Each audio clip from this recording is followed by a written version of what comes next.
हजार नखरा रोज। जिस दिन काम ज्यादा हो बताती सिर दर्द है,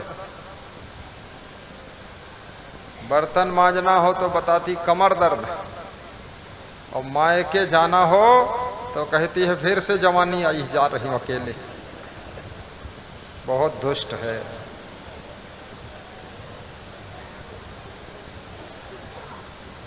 दुष्टा भार्या सठम मित्रम। और जिसको 60 कपटी मित्र मिले, बिना मित्र के रह लेना अच्छा है, लेकिन कपटी से मित्रता मत करना।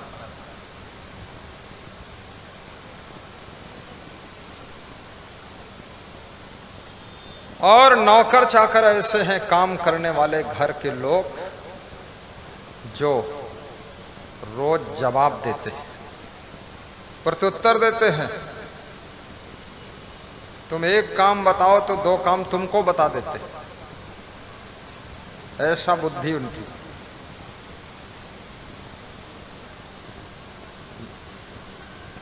महिलाओं ने बीच में रास्ता जो था उसको बंद कर दिया, कुर्सियां घसीट कर रास्ते में रख लिया। अब कोई उसमें घुसना चाहे तो कैसे घुसेगा। कहते हैं कितना बुद्धिमान व्यक्ति हो, लेकिन अगर वहां विवेकवान नहीं आएगा तो बुद्धिमान को भी फेल कर देंगे लोग। हम व्यवस्था बनाते हैं, कमरे में कागज पर इसका ड्राइंग करते हैं, और जब यहां आता हूं सारा ड्राइंग बिगड़ा मिलता है। अपने मनमानी लोग कुर्सी खींच खींच के, अब ये बुद्धि नहीं है कि रास्ता बंद हो जाई तो अंदर घुस के कुर्सी खाली पड़ी हुआ कैसे जाइए आदमी। अब देखो भाई हलिहें डुलिहें रही हैं हुआ। हाँ, बड़ा मुश्किल काम है। दुष्टा भार्या शठम मित्रम भ्रतुश्चोत्तरदायिका। अब आज बैठे रहो, अगली बार याद रखना। जो जवाब देने वाले, जिनके घर के सब कार्यकर्ता हैं, जवाब देते हैं। ससर्पे चाग्रहे वासु। और जिस कमरे में वो सोता है आदमी, उसी कमरे में सांप रहता है, काला सांप। तो चाणक्य कहते हैं ऐसे आदमी की मृत्यु में संदेह नहीं। सबसे पहली बात, दुष्ट स्त्री के व्यवहार से वो मर जाएगा टेंशन में। उससे अगर बच गया तो कपटी दोस्त के कारण मारा जाएगा। उससे बच गया तो जो सब बात लड़ाने वाले, जवाब देने वाले घर के जो कार्यकर्ता हैं, उनकी टेंशन में मर जाएगा। उनसे बच गया तो सांप काट लेगा तो मर जाएगा। चारों तरफ से खतरा है। कुग्राम वासा, जिसका निवास दुष्टों के गांव में। इसलिए कहीं ये मत सोचना कि सस्ता प्लाट मिल रहा तो खरीद लूं, क्योंकि आजू बाजू में दुष्ट हो सकते।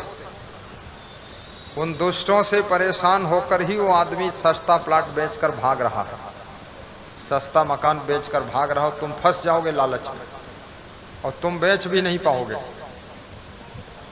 वो तो चालाक है, किसी न किसी ने घुमा के बेच के निकल जाएगा वो।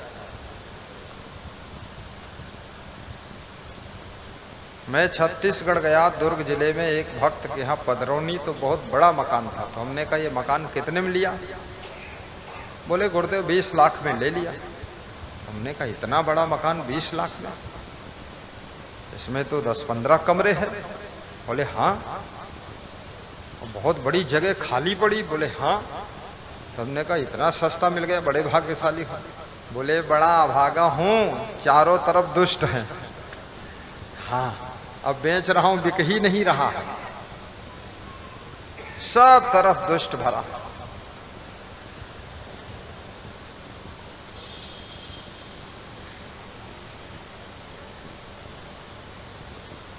दुष्टा भार्या कुग्राम वासा।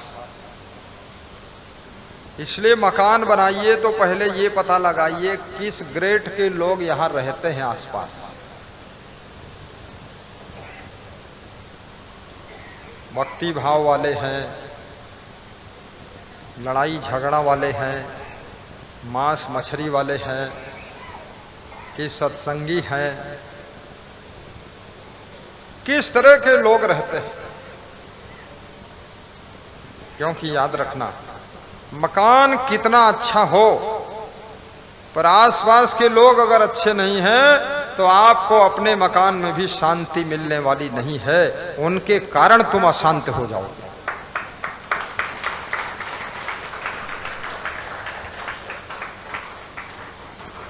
ग्राम बासा कुलहीन सेवा कुभोजनम क्रोध मुखी च भार्या। कुलहीन सेवा, जो लोग आचरणहीन हैं, चरित्रहीन हैं, धर्महीन हैं, विचारहीन है, गुणहीन है, विवेकहीन है, भक्तिहीन है, सेवा विहीन है, प्रेम विहीन है, ऐसे लोगों की सेवा करना पड़ रहा है। जिनके पास में प्रेम भी नहीं है, कोई विचार भी नहीं है, कोई स्नेह भी नहीं है, और उनके यहाँ काम करना पड़ता है, नौकरी कर रहे हैं।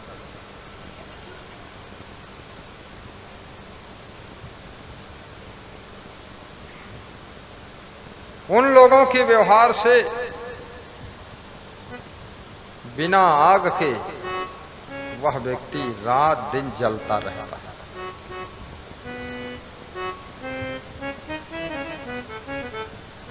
एक राजा था, बहुत मूडी था। राजा ने अपने मंत्री को बुलाया और मंत्री से कहा कि मंत्री,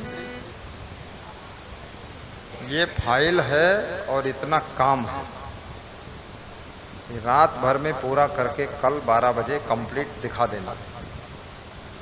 मंत्री गया, रात भर मेहनत किया, नींद आ गई, सो गया।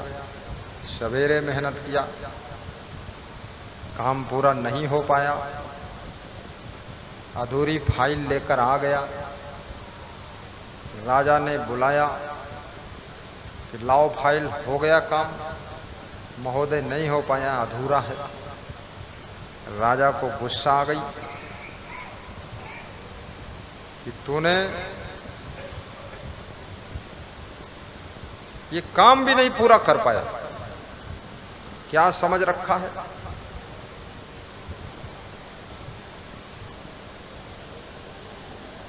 जाओ इसको शिकारी कुत्तों के बीच में छोड़ दो सिपाहियों, वो सब नोच डालेंगे, इसको खा जाएंगे। तो मंत्री सोचने लगा, राजा साहब के हजारों काम हमने किए हैं और 40 साल से मैं सेवा कर रहा हूं, लेकिन एक काम अधूरा रह गया, देर हो गई। राजा साहब इतना गुस्सा हो गए, शिकारी कुत्तों के बीच में हमको फेंकने के लिए आदेश दे दिया। तो मंत्री बुद्धिमान था, उसने हाथ जोड़ा और राजा साहब से कहा, राजा साहब हमें 10 दिन का मौका दे दो आप। 10 दिन बाद शिकारी कुत्तों में फेंको, चाहे शिकारी शेर बाघ में फेंक दो, चाहे फांसी दे दो, 10 दिन टाइम दे दो। तो राजा ने कहा 10 दिन में तू भाग जाएगा तो? बोले आप अपनी कस्टडी में रखो, पुलिस लगा दो हमारे ऊपर, मैं भागूंगा नहीं। अच्छा नहीं भागोगे, ठीक है। 10 दिन पूरे हो गए, 11वां दिन आ गया, लेकिन वो मंत्री नहीं आया। दोपहर में 2 बजे आया। राजा का गुस्सा और बढ़ गया कि सुबह आ जाना चाहिए था, 10 दिन पूरे हो गए। राजा ने कहा कि ठीक है, सिपाहियों इसको ले जाओ और शिकारी कुत्तों के बीच में फेंक दो, बाउंड्री के अंदर, सब नोच के खा जाएंगे। तो सिपाही पकड़ कर ले गए टांग कर और फेंक दिया बाउंड्री के अंदर। बाउंड्री के अंदर ज्यों ही फेंका, 50 शिकारी कुत्ते उसमें छुट्टा घूम रहे थे। वो सब जोर से दौड़े और उस मंत्री के ऊपर चढ़ गए। और कोई कुत्ता मंत्री का मुंह चूम रहा है, कोई पैर चूम रहा है, कोई हाथ चूम रहा, कोई पीठ चाट रहा है, और सब कूं कूं करके निपट गए कुत्ते। तो सिपाहियों ने कहा, यह मामला क्या है? ये तो इसको नोचना चाहिए, काटना चाहिए, खा जाना चाहिए, लेकिन ये सब कुत्ते इससे प्रेम कैसे कर रहे हैं? सिपाहियों ने राजा को संदेश पहुंचाया, शिकारी कुत्ते भी मंत्री जी से प्रेम कर रहे हैं, लिपट रहे हैं, चाट रहे हैं, चूम रहे हैं, पूंछ हिला रहे हैं। मंत्री जी को कोई शिकारी कुत्ता नोच नहीं रहा है। राजा साहब अब क्या करें? तो राजा साहब को लगा कि लाखों अपराधियों को मैंने नोचवाया है, मरवाया है शिकारी कुत्तों से, इसमें हुआ क्या? ये बुलवाया उस मंत्री को राजसभा में और पूछा,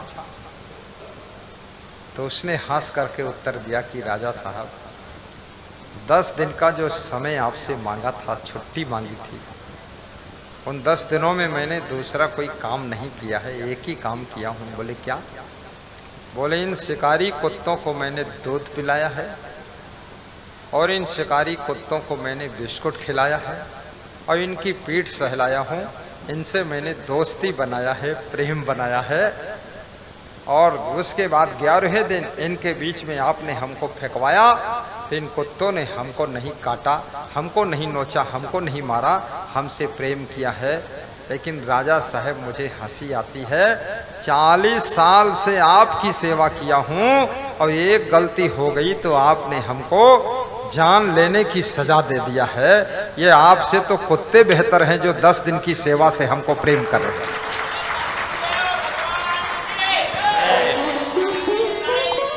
जय